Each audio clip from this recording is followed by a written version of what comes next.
Ghost Cold Magazine is pleased to welcome in John Wilkes of KOU. I hope that's correctly. Is it KOU? Yep. KOU? KOU. Yep. And KOU Yes, is an sir. acronym technically also, right? Yeah, it stands for Kingdom of Us. I love that. I love that. First off, I hope you're well. This has been an impossible time. I'm sure one of the longest periods of time you've been off the road and not able to get in front of fans and people in your career. And, I just, first off, I hope you're well, your family, all your musical collaborators, your peers, anybody in your circle is in one piece after all this, because a lot of people are not good.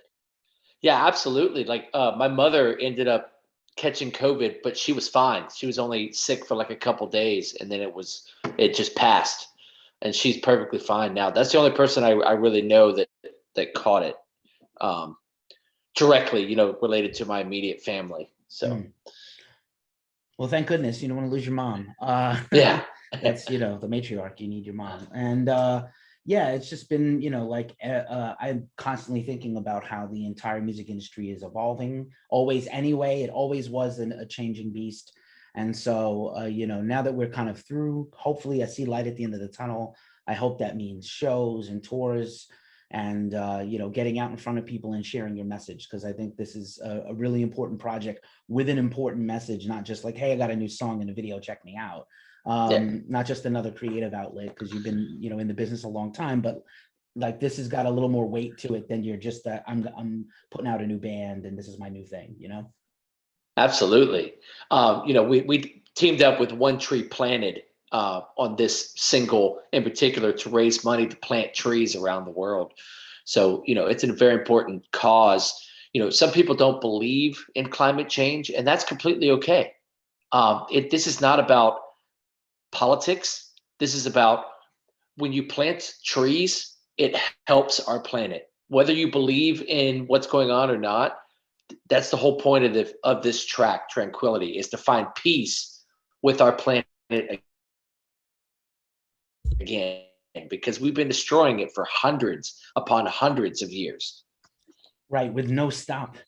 actually, Yeah. actually, though, one, if there's really, there's so many downs, but the one upside to this whole last period of time in the world is that actually like less humans commuting, less traffic, less congestion, less emissions, just has helped heal the planet a tiny bit. Even if you don't believe climate, if you think climate change is some liberal agenda made up bullshit by people for some other means, I can't help you. If I used to like conspiracies. I watched the X-Files like everybody else in the 90s. I used to love like, oh yeah, Area 51. Remember when like storming Area 51 was like the biggest thing in the world? Oh yeah. Seems like yesterday. And it's cool. I think there, people who seek the truth, we need to question authority. You need to ask the questions why. Speaking of the X-Files, there's a great line. It's like, why do you always believe in these theories? And it's like, because all the evidence to the contrary is not all there. So I'm fair to people who want to doubt. That's cool. But like, you can't deny that the planet is in disrepair and we aren't doing enough to help it. So planting trees is essential. We need air to breathe. It's that simple, yo. Yeah. If we don't have trees, we don't have air to breathe.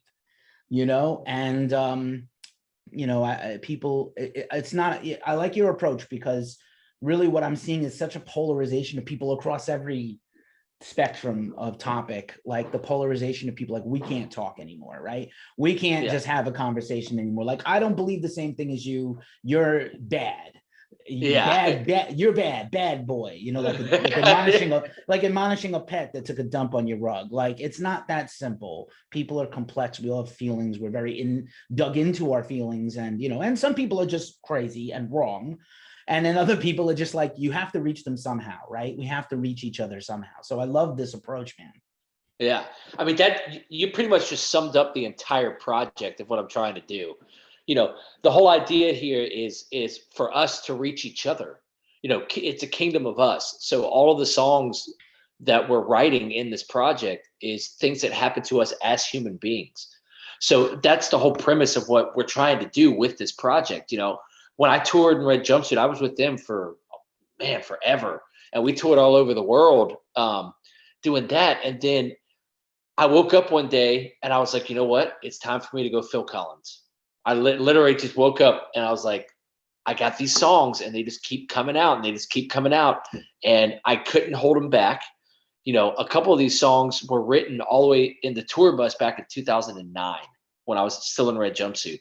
So this project has been a secret for a decade, and it's just now like starting to come out. So that's the exciting part. I was able to team up with the Sass Brothers, which is these young, incredible musicians that used to play the NAMM show when they were like teenagers, like 13, and all the rock stars would come and see them shred at the booth, but they never got a chance to be on a major record. They never got a chance to really get recognition.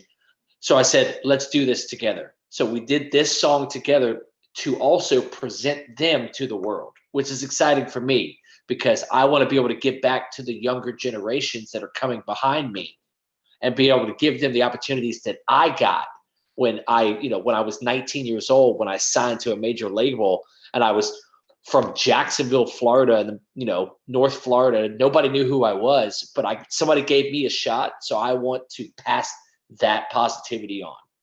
Right on. I love the pay it forward thing, man. And shout out to Phil Collins and other drummers who have become frontmen. Don Henley comes to mind, Levon Helm, rest in peace. So yeah, man, like amazing work. Yeah, like, this has been a thing you've been working at for quite a long time. Let's, if it's cool, let's catch up on the intervening years. So like Red Jumpsuit, Apparatus, huge part of your life and career. And then what's the next thing there? Like you were already working on some of this music and you had this idea like, oh, I'm going to go to the next phase of my career. What's that like spark that makes you go do that? I can give you a brief summary of what happened. So, I stepped down from Red Jumpsuit after a tour with Godsmack, and around the end of 2011, it just, for me, it was just that time that I wanted to do something different. Those guys are still going, they're still doing a killer job. They're in the Christian market now, and they are just dominating, doing an awesome job. So I left, and the first thing I wanted to do was go play drums for pop stars and just get hired as like a music director or a drummer. Ended up doing Monster Jam instead, with doing a kids show for arenas around the world, doing that. That was a lot of fun. And the whole premise was I just wanted to make a career. I wanted to be able to survive and make a living doing music. So it led me into doing production as well. So now I actually, my day job is I'm a stage manager with a company called Generations AV here in Houston, Texas. And we work directly under Live Nation for all the Live Nation venues in the Houston market. So I feel like I have two careers. I've got my music career with KOU, and then I have my production career as a stage manager production guy. So it's an exciting time. And the cool thing about working production is if you get an opportunity, let's say some friends want me to go on the road with the project, I go, cool guys, I'll see you in a month. So that's the best part about working production. So I feel very blessed, and I want to be an inspiration to the younger musicians to let them know I'm 35 years old and I'm still working in music, and you can do it too. Killer. You have to have, in a most positive way, hustles in this business. You have to have a side hustle and a side hustle to your side hustle. You have to kind of generate multiple streams of revenue. The business is not the same. It's interesting that you came up in the time right at the transition between kind of streaming and still physical stuff. So I'm pretty sure your first few albums with Red Jumpsuit, a bunch of tours, a lot of merch pushed, and still a lot of merch pushed, but a lot of albums physically sold. And then it was then it was dead for a while, just real. Yeah. Dead. No one was buying CDs. Everything was streaming, or whatever your feelings are on that. And then now it's bizarre, but merch, like physical musical merch, is back in such a big way. And people are so passionate about it, myself included, that it's amazing. Yeah. I'll tell you a funny story. I was working in LA and I did a session with the original vocalist for Journey. He just happened to walk into a session I was working on, and he was working on his solo stuff. And he did not realize that kids are collecting cassette tapes. So I had the honor of being like, yeah, if you go to Hot Topic or if you go to Spencer, kids are getting new records like Machine Gun Kelly records on cassette tape. And he immediately called his record label and he said, put my entire album on cassette. And I feel honored that I was able to help him with that. So Steve Perry, word. That's incredible. Yeah. He was such a great guy, man. We hung out for like 2 hours in the studio and just talked music. Just like you and I are doing now. there are a lot of dickheads in the business. I've been very lucky in my journalism career where almost everybody I've ever encountered has been mad cool. Steve is legendary for being a sweetheart. Like everyone Oh knows yeah. that about him. So that's cool. That's really cool. So yeah, so you made this transition and you have a full-time gig, and then you continue to work on music, doing gigs for other people, sessions, which by the way, got to make a living, keep a roof over your head, take care of your family. All Yeah. respect, all respect. Working musician's a working musician, man. Nobody's going to turn down a gig because of pride. I don't think in this day and age. And then so now this out, KOU comes, like you really start fermenting this. I'm guessing the last few years. Tranquility is awesome. You get this gorgeous video, which we'll talk about in a second. And but yeah, like also to like liberate yourself and become a frontman is a whole journey, right? To sing, Yeah. be in the front of the stage and start preparing yourself for that, phase. Yeah. Practice, considering how much probably woodshedding you did on the drums your whole life. Did you put the same kind of detail into being a vocalist, and what's that journey like for you? Yeah, absolutely. I mean, I sang backup. I sang high parts in Red Jumpsuit while I was playing drums. Similar to my buddies like Aaron Gillespie from Under Oath and a few other guys. Like the now frontman for Atreyu, who used to play drums and then sing the choruses, but now he's just stepped out and he's the frontman. And he gave another one of my friends an opportunity to play drums, which is awesome. But basically, yes, I had to rethink music altogether, because being a vocalist and a frontman is completely different than being a drummer. Luckily, learning drums, you learn structure, like song structures, like chorus, verse, and how to structure everything. And then fitting the vocals into it is a whole nother beast. And on top of that, learning your voice. I feel like I'm still learning my voice, and I've been singing for a decade.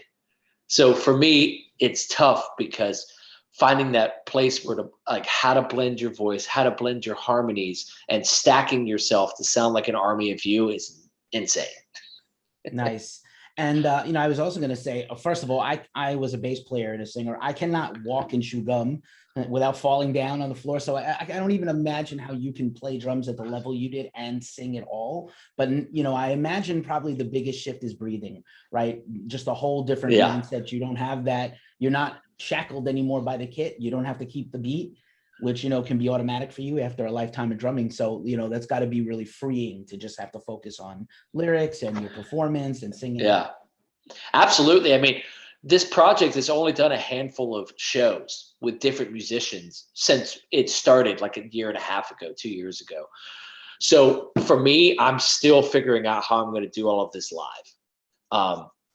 So I've been able to do a couple of the singles, like Time Is the Enemy I did live, and Burn.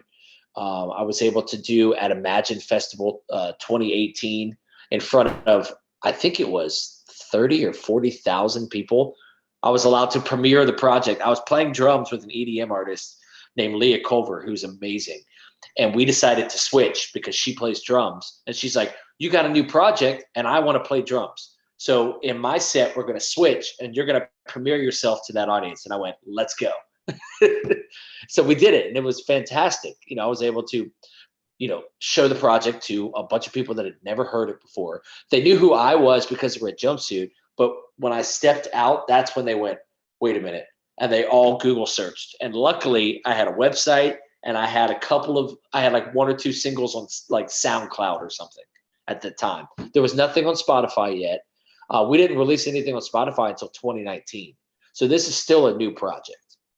Nice. I like it. First of all, very generous of her to do that for you. That's really, really incredible. Most people would, just that doesn't come in their mind. But, wow, awesome trial by fire. Obviously, you've played in front of thousands and thousands of people, festival headliners all over the world, but that's a whole different shebang. It's a whole different ball of wax, all the cliches. So like, yeah, man, really awesome. And Tranquility, let's just talk about it for a second. Like you said, you gave the meaning of the song is very powerful. The song is killer. Very few songs get to be hooky and heavy, like heavy enough for fans that like metalcore and rock, but also really catchy. So I love your melodies, man.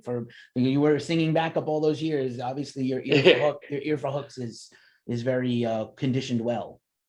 I really appreciate that, man. That's been the hardest part for me. because I feel like I'm still finding my sound. I did a bunch of EDM stuff, and that has the most plays online. Some of the collaborations I've done with KOU's record label, Welcome Records. I did a track with an artist named Sin, and we just we're about to break 250,000 plays on Spotify with that song right now. So I was, and there's no rock in that really. There's no guitar. It's just like heavy EDM. So it's been hard. I guess finding those melodies on top of edgy music has been the hardest part, but also the biggest blessing to be able to pull that off and to sing on top of very aggressive music. Right on. I think there was probably in the last couple of years, there was a little shift on between that scene where you have your Enter Shikaris and your Architects will have a song here and there. Obviously your other bands, Parkway Drive and Morosa, a lot of them are doing something like that, but they're not doing it the way you are, and still keeping the heaviness. Some of them are still very heavy, Parkway, but also some of them are just like, I'm onto this. It almost become transmogrifies into rock music because what was once a cult scene like EDM is now global and humongous. Marshmello is maybe arguably the biggest artist in the world right now, and you're just infiltrating everything. And so I was explaining this like in a musicology sense. Some our little subcultures and scenes that we're very protective of growing up as fans and artists, they grow, people start to love them. And then there's this like shitty thing that fans do, which is like, I don't like it anymore. I don't want this. Yeah. They get mad. Sorry to, that's my approximation of shitty fandoms. And you haven't had to deal with that. I think the fans, your previous fans are, down. And it seems like you're making new people becoming aware of you, and you are finding an audience among those peers, which is killer. Yeah, absolutely. I mean, what I'm going for is active rock. I really want to, I really want to take this to another level, and just get it out there. Maybe go open for, my buddies in Papa Roach, or go open for, my friends in IC Stars, or like one of those bands, and get out there and just get in front of audiences. I mean, I'm 35, but I'll tour till I'm 70. I don't, I'll be up there like Keith Richards. You know what I mean? So for me, I just want to get it in front of audiences, and I'm going to continue to release music independently right now. There's no record label involved. There's no manager. There's no nothing. It's me and currently one of my good friends, Becky, who we grew up together in the same hometown. So she came on and brought the whole PR firm with her to bring us together. We've been friends since we were like, I want to say 16 or 17. We used to go to punk shows together. And she came to my Bamboozle set in New York when I was like 21 or 22 years old. I'm 35 now. We're still connected, still friends. And now we're working together. And that's how I got to meet you. So it's such a blessing. Nowadays artists are independent, and no, don't get me wrong. I love record labels. I loved being on Virgin EMI, and there's some amazing things that happen when you're on a record label, and they can get you from here to here very quickly, and they can get you out to those audiences. Like, for example, I love Indonesia, and I love Japan, and I love like Australia. And currently I've been like trying to reconnect with people out there to try to get the music there, because I love that audience. But that's where a label comes in and can just get it to them much quicker than I can by myself. But at the end of the day, it's about, like you said, it's about the hustle and just enjoying it. I'm going to release a single every 6 to 12 weeks with the KOU project. And currently the Sass Brothers are being integrated into the project as the, guitar players and co-writers type situation. So it's a very exciting time. And I feel like we're really finding our sound, and I'm just excited to be here.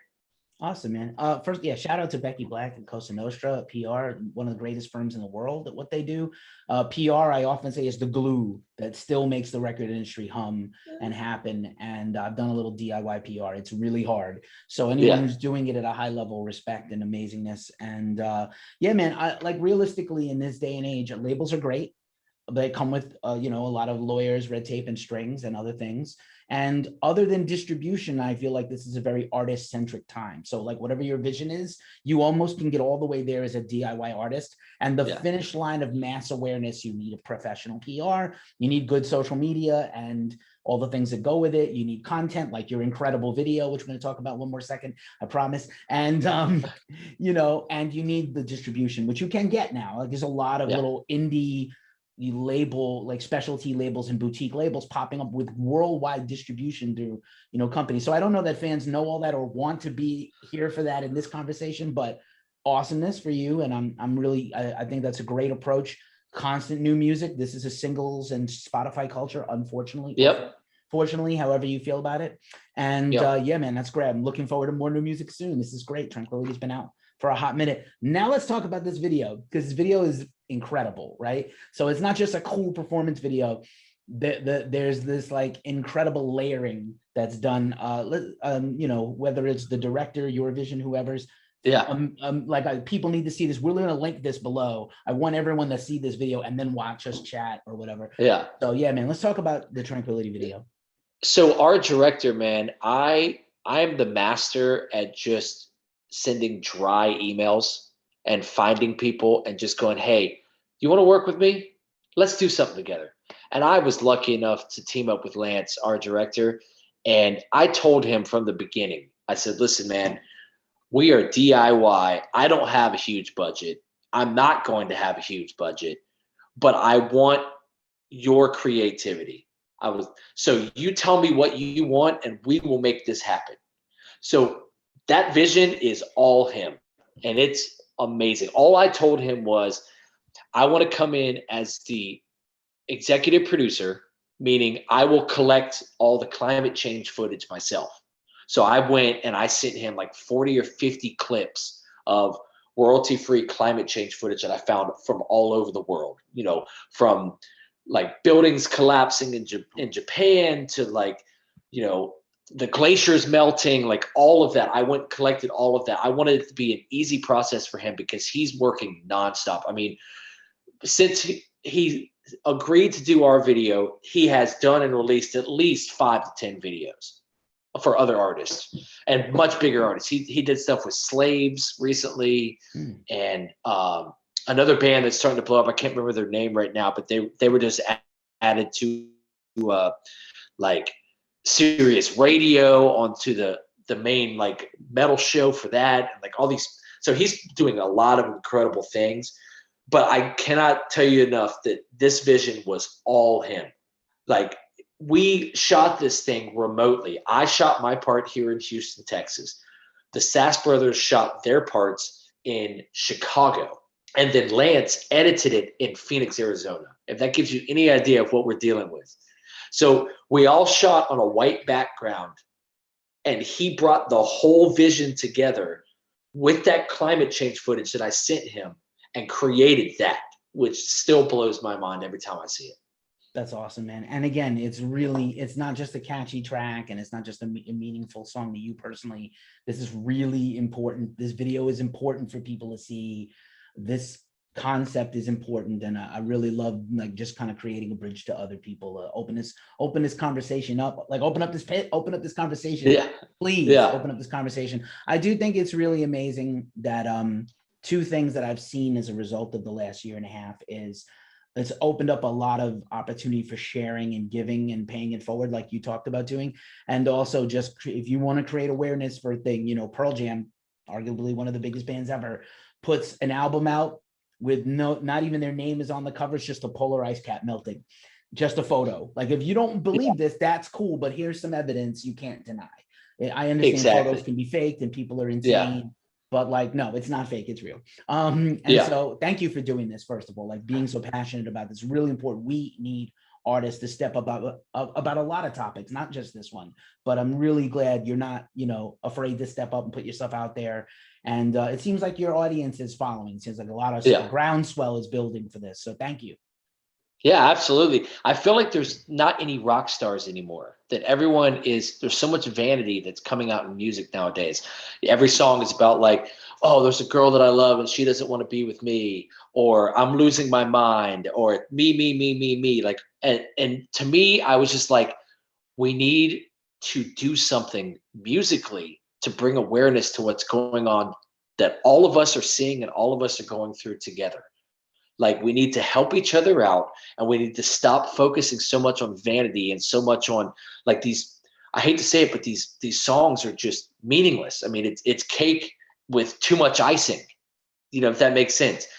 And I wanted to get back to where people are being using rock and roll and using music to do something to help one another again. And if I can do that with KOU on a tiny little spectrum and somehow bring awareness to climate change. And the next single that I'm doing is called Obituary, and it's about dealing with death.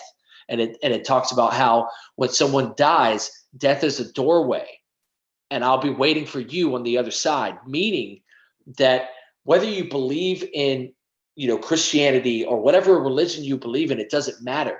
At the end of the day, we're all going to pass away. And when we do, we need to understand that the memories will stay with us of our loved ones, and that will keep us all connected. And understanding how to deal with death, that's another whole other topic. But each KOU song is something that we're going through as humans. Time is the Enemy was just the first single that ever came out. It's about how to deal with the loss of love from a loved one, meaning like a significant other, and how time is the enemy of our love until we find each other again. And it's got this deep meaning and understanding that, like, even though you can be in love with someone, maybe that wasn't your soulmate, but you'll always have a piece of them with you, and they'll have a piece of them. You know what I'm saying? The two of you will have a piece of each other forever. And that was the whole point of that song as well. So I just want to get these messages out there because they're pouring out of my chest, pouring out of my heart, and I just got to get them out there. No matter who actually takes the time to listen and who takes the time to check out the video, I deeply appreciate that. But it's about just getting it out there. And for everybody that's passionate, that has a dream, that has a vision, if you're a painter, if you're an architect, if you're passionate about crafts, if you're passionate about whatever you're passionate about, put it out there into the world. Because if you do not do that, you will regret it. You'll wake up one day and be like, I should have done that. I should have done it. And I'm here to tell you, do it, and do it for yourself, and let the world see who you are, and they will appreciate you, and you will appreciate them. Word, wise words from John Wilkes. I'm going to just record this, put it on a loop, and watch it every day to motivate myself. Kingdom of Us is the new project from John Wilkes, KOU. Tranquility is out now. New music coming very soon, apparently. Thank you so much for sharing your process, sharing your journey and your story with Ghost Cult and our viewers. Thank you so much, man. Please be safe out there. Keep your head up, and hopefully we'll get you on a stage and get in front of audiences and take this thing on the road. I'm really excited about that. Absolutely. And you guys can go to my website. It's KOUrevolution.com/save her or save-her. And there we have teamed up with One Tree Planted, and we have an official merch drop where you can purchase a shirt and they will plant trees in your honor. And there's a donate button for One Tree Planted. I'll say it again, KOUrevolution.com/save-her. Awesome. Thank you so much, guys. Yeah, man. We'll link that below. Also, have a great one. Thanks so much for your time, buddy. All right. Thank you.